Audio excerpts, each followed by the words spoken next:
Hi, let's talk about something that we believe but we cannot prove. The unimaginable model. What is it all about? Let's have a look at several ideas, several thoughts from some very different people.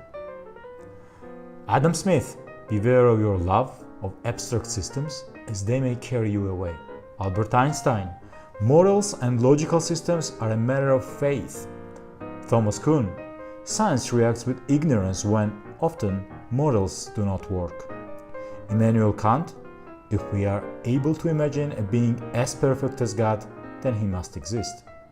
And Woody Allen, I hate reality, but it's still the best place to get a good steak.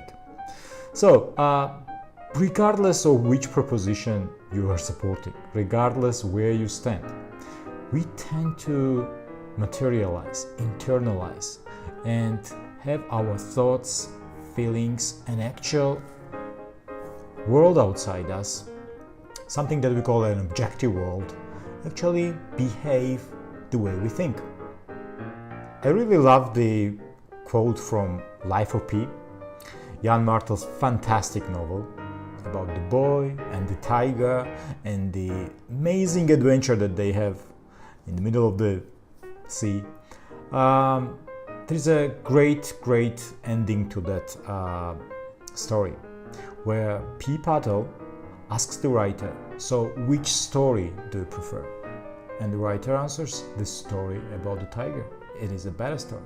So you choose which story you prefer, which is the better story for you. Again, the stories are materializing. Faith. Patel says faith is a house with many rooms.